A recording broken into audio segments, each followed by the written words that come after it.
Canada is seeing the worst wildfire season on record, with blazes leaving an indelible mark on the country's landscape and air quality suffering around the world, with the effects strongly felt even as far as the US and Europe. But wildfires are common in Canada, so what makes this 2023 season so catastrophic? Plus, it has proven to be incredibly controversial, with conspiracy theories abounding on the internet. So let's figure this out together. I'm Ricky, and this is 2-Bit Da Vinci. This video is sponsored by Bouge RV. By the way, this video got the most votes on our last poll, so be sure to subscribe and get involved to vote on what videos we make next. With over 3,000 fires already reported this year, over 20 million acres of land already charred, and emergency resources stretched to their limit, Canada finds itself in the midst of a record-shattering fire season. Let's explore how the fire started and how we got here, because there's been a ton of chaos and controversy surrounding its origins. There are all sorts of conspiracy theories running around, from arson to helicopters with flamethrowers on them to more exotic things like shooting lasers from space and aliens, because why not? The first wildfires in western Nova Scotia started in Shelburne County on May 27th. Other fires in Yarmouth County and near Halifax started days later. However, very quickly the number of fires multiplied, with almost 2,500 active fires across Canada by June 12th, which had already burned more than 11.6 million acres of land by that date. But there was actually one fire before that I believe kicked off some of the drama and controversy online. On May 3rd, a prescribed control fire got out of control in Banff in Alberta, Canada. It wasn't a particularly large fire, but it made headlines. Depending on where you get your news from, it was either A, an unpredictable shift in weather patterns that caused the problem, or B, it was a women in fire training exchange program that accidentally set the fires ablaze. What I find fascinating about all of this is that pretty much everything we talk about now, no matter what it is tinted by politics. And I find that it's really important to get your news from a variety of sources, because in the course of this research, depending on where you got your news from, the stories were completely different. The truth is, oftentimes, the truth is somewhere in the middle. This also brings up the question of the safety of controlled backburns and prescribed fires, and if there's something that we should actually be using. We'll get back to that in a little bit. One of the most talked about components of this story is that a lot of these fires started at the exact same time, and how could that possibly be? So if you look at this video here, you'll see a bunch of clear fires that are starting, because you can tell the origin point clearly comes from the ground and that smoke is pluming outward. And I'm not gonna lie, it did make me wonder as well, how the heck could that possibly be? How would control burns all happen at the exact same moment, and they're in random places? It doesn't really seem to be a pattern, and it doesn't really make much sense. Some said that it was lightning strikes, others that it was arson, and it was a big eco-terrorist movement to try to make it feel like it was all because of climate change. Let's try to figure this out. First of all, could it be lightning strikes? The area in question is here in Quebec. And so let's take a look at this little overlay that I made. What you're seeing here is weather data of lightning strikes. And as you can see, there's really not much activity in this range before the fires start. And you can see the fires are starting to pop up here, here, and up here. So these are the fires in question that kind of all seem to start at the exact same time. Okay. So no lightning strikes at that point. But what if we go back 12 hours? This is the level of lightning activity that was happening just 12 hours before the event. Now, I've overlaid the fires not because they happened at this time, but because that was when the lightning activity was happening. So clearly there was activity in the region in question before it happened. But if you notice on the screen, there were two areas up here that didn't have any kind of lightning associated with it. So now I went back 2 days. Looking at the lightning data from 2 days prior, you see a little bit of activity right there. Here are the fires that I'm talking about, 1 and 2, and look at that. There's some lightning clusters happening right there. Now this data comes from Blitzock, which literally just translates to lightning locator. It's an on-source aggregated crowd-shared platform of data of lightning strikes based on reports and also from detectors on the ground. But if you overlay that with the video in question, clearly there was lightning. Now, could lightning strikes from prior 12 hours ago, 2 days before, cause those fires? Actually, the answer might surprise you, but yes, it could. Fires often don't start right away when a lightning strike happens. It might set a tree on fire, for example. But that fire might not really kick off until a little bit later on when the conditions are just perfect, or maybe some brush ignites or other factors come into play. But before we get into that, let me tell you about our sponsor this week, Bouge RV, and this, the Aspen 50, the world's first dual system, dual zoned portable refrigerator. You can charge it and run it off of this battery or from the wall.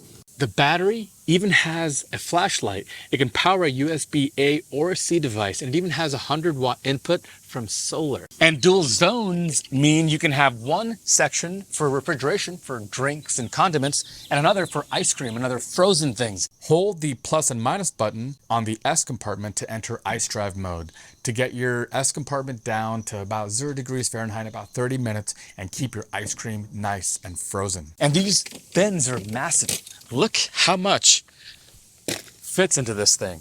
There's compartment 1, compartment 2, and there's still more, because underneath all of it, you have a special bin at the very bottom. Both bins can just be sprayed out with the plugs removed. You can drain everything out and clean it all out. A special wheeled version of this is coming out really soon. Check out their Indiegogo page, links in the description, to save 45% off right now. Check out the Bouge RV Aspen 50 today. That's my line. So is it likely that all those fires happened at the exact same moment? I don't know for sure. But is it possible that lightning was the culprit? Absolutely. Could it have been arson? Yeah, that's also a possibility, especially considering that the Canadian police have made some arrests connected to arson. We'll get back to that here shortly. But most of the conspiracy theories online kind of stem from this idea there's a cabal at play. There's some dark force that is behind all of this. First and foremost, it starts with a directed energy weapon theory. It means that there's some directed energy weapon that they're blasting from space. Lasers, I guess, is the most likely culprit that are starting these fires. I have looked, ladies and gentlemen, I have found no data. I'm sure if you're in this camp, you'll write in the comments below. Let's keep it classy. I think this is going to get people riled up, but I have found no data to suggest that. The next theory comes from this idea that there are flamethrower drones flying around trying to start these fires. And again, it was Stu Peters, a online blogger, who said that it seems Canada isn't sophisticated enough to use directed energy weapons. He wrote, "It looks like they opted for a drone with a flamethrower instead." This one's actually pretty straightforward. This is a common practice called backburning, and it's a way to control fires and to cut off the fuel supply to keep fires from expanding further. These helicopters, called heli-torches by the way, spray ignited gelled gasoline from 45-gallon barrels to start carefully planned fires. The point of these intentional fires, called planned ignitions, is to create a black burn barrier to stop fire from spreading in that particular direction. In other words, they strategically burn these patches of forest to protect people and infrastructure from becoming a hellscape, like the one raging in Donnie Creek. If there's no wood or trees to burn, it doesn't matter how hot the wildfire is, it won't be able to move past all of that. Now, again, that's the theory of it. Could these backburns backfire? Yes, and that has been known to pass, and we'll get back to that in a minute. Just this last year, in the spring of 2022, the U.S. Forest Service issued a 90-day ban on all controlled fires. The ban recently expired, but there's been a debate about the risks and benefits of these intentional burns, and the Forest Service still hasn't given good guidance on what they should do going forward. So clearly, that's controversial. We'll come back to that one for sure. So then there's the Antifa arsonist theory, the idea that there's some Antifa players that are starting fires on purpose. Now this one stems from a place of some validity. I don't know about the Antifa part, but researchers at the University of Colorado Boulder's Earth Lab took a deep dive into U.S. forest fires stemming from 1992 to 2012. And they found that humans caused 1.2 million of the 1.5 million blazes in the database. That's 80%. And that's an insane number. Now, this doesn't always mean arson. There's other things at play. For example, cigarette butts, campfires that went wrong, fireworks, even car crashes. And there's also a little bit of truth to this because the RCMP, the Royal Canadian Mounted Police in Pictou County, Nova Scotia, said they're investigating 3 fire scenes as arson cases. Also, in the Cold Lake, Alberta region, police arrested a man called John Cook, who's charged with 10 counts of arson. So there's definitely arson at play as well. What percent of it is hard to pin down, maybe impossible. The next couple are, again, kind of related to this idea of a cabal that runs the world. It's that wildfires are the new COVID theory, right? Masks are back on. Now, N95 masks are probably a good idea right now because of the quality of air, but we'll get back to that in a minute. And this also ties into this idea that forced migration to 15-minute cities theory, which says that the cabal's grand plan is to make all of us leave our county and suburban lives to move into more densely populated cities where they can better control us. I think a lot of these stem from just a deep-seated discontent and dislike for government. But again, if you guys have theories or know any information or whatever else, write us below. But getting back on track, just how bad are these fires and how bad is this whole situation in the grand scheme of things? To answer that, let's put the 2023 Canadian wildfire season into numbers and into context. As of July 1st, Canadian wildfires have consumed over 20 million acres of land. That's over 31,000 square miles, which is an area roughly the size of South Carolina, 100 times larger than New York City and equivalent to almost 24,000 central parks. But Canada is also the second biggest country in the world by surface area. With almost 3.9 million square miles of land, the total area burned so far represents just 0.8% of Canada's total surface area. So these fires are massive, there's no denying that. But Canada does go through wildfires every year. They're a natural part of the ecological cycle, and they help maintain balance by removing dead matter and making room for new plants to grow. But there's also two things that make this year's wildfire season particularly strong. One, fires are way larger and have consumed much more land than ever before. And two, all these fires started much sooner than normal. So we see the first red flag when we compare this year's ongoing fire season with the annual average of the last 25 years. That average is a total of 5.2 million acres for an entire season. By mid-June, in places like Alberta, fires had already consumed 10 times the 25-year average, 24 times in Quebec, 28 times in Saskatchewan, 40 times in Nova Scotia, 42 times in the Northern Territories, and over 50 times the 25-year average in British Columbia. And since the numbers almost doubled from June 11th to June 30th, that's less than half as bad as things will look by the time all fires are put out or die down. Though you might think that these numbers reflect a larger number of fires, they don't necessarily. The annual average number of fires of more than 200 hectares in Canada in the last 40 years is around 8,000 fires per year. But taking only the last 20 years, that average drops down to around 6,000. This drop in the number of fires is a testament to Canada's progress in fire prevention. However, there's a very big catch. Even though there are fewer fires, those fires are getting a lot larger. And I mean a lot. In the last decade, the average fire was about 1,240 acres big, around 500 hectares. This season, that average is already over 4,700 acres, or almost 4 times as large. And that's just the average. The Donny Creek Fire is already the largest wildfire in British Columbia's history, already covering 1.4 million acres, and it's still burning. The second factor that makes this particular wildfire season so deadly is that it started sooner than it usually does. As this graph from early June shows, smaller fires started in 2023 near the beginning of May, almost a full month in advance of the 20-year average. By June 28th, there was already 620 more fires reported than in the previous 10 years by that same date. But the surface burned was already 16 times larger. This graph really shows how much sooner and faster these fires are ramping up compared to previous years. The red line represents this year's season. The black line is the average of the 20 years from 2003 to 2022.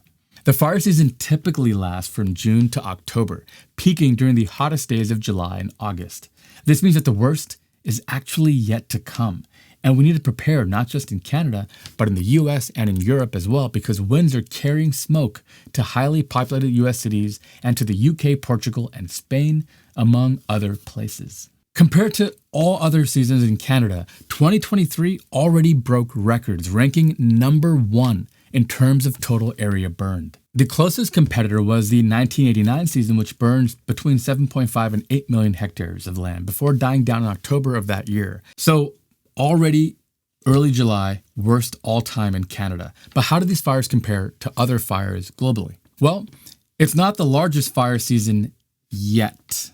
Right now, Canada's 2023 fire season ranks as the 3rd largest in recorded history, far behind the 2003 Siberian Taiga fires that burned 55 million acres of land, and the 2019-2020 Australian bushfires that burned 42 million acres of land and killed almost 3 billion animals, including 61,000 koala bears. And the smoke from the Australian wildfires went around the world and back to Australia again. But remember, these fires are still ongoing. There are a total of 510 active fires across Canada as of the making of this video, 256 of which, including the massive Donny Creek fire, are labeled as officially out of control. So how much more could these fires burn? We can actually make an educated guess here. Under normal conditions, June 11th would have seen about 15% of the season's total burn. By that date, this season has already burned 4.7 million hectares of land, pointing to a possible total of more than 31 million hectares or 76.6 million acres by the end of the year, or as much as the entire state of New Mexico, America's 5th largest state. That would make this year's fire season not just the largest in Canada's history, but the worst wildfire season in the world in recorded history, exceeding by almost 50% the current record holder. If that doesn't put it into perspective, I don't know what will. I'll bet you're wondering why this is all happening. I actually gave a hint to a previous video we made about the massive El Niño event that just started over the Pacific this year. More than 50% of Canada's wildfires are caused by lightning strikes, and those fires account for almost 80% of the total burned area. Most of the rest of the fires are caused by simple negligence like littering or leaving campfires on. But regardless, you need dry conditions for a fire to catch on, and the Pacific Ocean has been fueling those conditions in Canada. The Pacific is the world's biggest ocean and the one that has the greatest impact on global weather patterns. An El Niño event will affect the jet stream, bringing hotter and drier conditions during the summer to some parts of Canada and milder conditions to others. It is these unusually dry and hot conditions that help these fires start much sooner than normal and spread much more quickly than they normally would.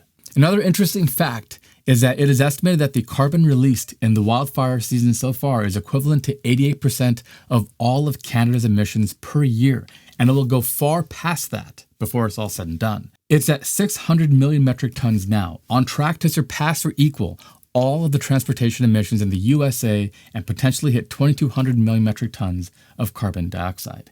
Soot from the wildfires can darken Arctic ice, leading to faster melting. But smoke in the atmosphere can also block the sun and lower temperatures. Also, just a 1 degree Celsius increase in temperature can increase the likelihood of lightning strikes by 15%. Bottom line is that the weather is really complicated. It's why when you look on your phone, it's always wrong. And we don't know. We don't know. As engineers, we have to admit when we don't know things. And the truth of the matter is how all these things are interconnected is really, really complicated. We've had a ton of our viewers reporting thick clouds of smoke in multiple parts of the US, including Syracuse, Boston, Detroit, Pittsburgh, and even Minneapolis. Air quality alerts have also been issued for the entire states of New York, Iowa, Wisconsin, Illinois, Indiana, Michigan, Delaware, and Maryland, as well as parts of Kansas, Missouri, Minnesota, Ohio, Pennsylvania, Virginia, and North Carolina. But the smoke also made its way across the Atlantic and into Europe, worsening air quality there as well. If you have an indoor air filtering system equipped with a HEPA filter, staying indoors as long as possible is probably your best bet. But we can't just stay indoors our whole lives, so the next suggestion is going to ruffle some feathers, but bear with me and be gentle in the comment section. An N95 mask, you remember the ones that we were wearing during the pandemic? Not just the surgical mask or like cloth mask, but N95 particularly can block up to 95% of those small particles, and it's something that could really be a game changer, especially for long-term lung health. You don't want all this crap in your lungs, especially because it's not just trees and lumber. That would be one thing, carbon dioxide by itself. But there are plastic, trash, cars, batteries that are also being burned, homes, insulation, the stuff in the walls. There's a lot of really toxic stuff in the air, and you don't want to breathe it in. You just don't. So take precautions and be safe out there. Canada's wildfire season typically stretches from May through October. However, with the current rate El Niño and most climatologists predicting 2024 to be the hottest year in history, you can expect these fire seasons to become more intense and potentially longer lasting. This raises serious questions about the future of firefighting strategies and the need for international collaboration in the face of shared and intensifying global challenges. One thing I loved about this story is how the international community came together to help solve this problem. Firefighters from the US, Australia, New Zealand, South Africa, France, Spain, Portugal, Mexico, Chile, and Costa Rica have all joined in with Canada. I knew this was bad, but this is kind of insane. This will be the worst fire in human recorded history. Now, to put some of the lumber, just how much stuff we're burning into perspective, think about this. The average acre of farmed forest has around 15.7 cords or 40,000 tons of dry wood. That would be enough to heat over 60 million homes for an entire year. Or, here's another way to think about it. 1,000 board feet of lumber per acre is what you could get out of a forest of trees. And 6 acres is what you need to build a house. So that means with just the fires that have burned so far, we could have built 3 million homes. And if we did that instead, we would have homes, carbon sinks that would be built for the next 50 years. Instead, all of that carbon that was beautifully held in that beautiful tree is up in smoke and in the air. This is kind of frustrating because honestly, the scale of this problem is hard to fully understand. Just think about what you would do. Controlled fires kind of makes sense. I get it, right? Burn some of the areas away. That way you can kind of control how the fire spreads and prevent it from growing. But that Banff fire that got out of control shows you fires can jump over streets. All it takes is a couple of embers that fly in the air, wind patterns to change. And again, it kind of shows you, we think we know so much, we think we're so clever, but the problem is the winds will always shift. How do you plan for that? An unaccounted shift in wind? Just expect the wind to always shift. It's going to. These are hard problems to solve. How can we incentivize people to clear dead shrub or cut down dead trees to use it for woodworking or furniture or sell as lumber? There's actually some pretty interesting companies in this space as well. The company Airburners has a biocharger and a PG firebox that are powerful, environmentally friendly machines that eliminate wood waste while also producing electricity and charging batteries. This is pretty interesting, and I hope they have enough funding to be able to grow this kind of idea out. Are there other things that we could do? Clear forests, produce fertilizer? What do you guys think? Anybody have experience? I would love to hear from you. But we can't just leave these forests alone to burn because it is a huge toll that we're now paying. We'd be much better off. Imagine almost like rows of cut down trees to build grids to prevent fires from spreading. Almost a complete reimagining of forests, because if the temperatures are going to get hotter and these seasons are going to get longer, this problem is only going to get worse. So I'd love to make this more optimistic or positive in some way and hear from all of you what you think we can do about this. All right, that is a look. Now, if you haven't already seen our video on the Super El Nino, you got to check out that next. Until next week, I'm Ricky Da Vinci. Thank you so much for watching.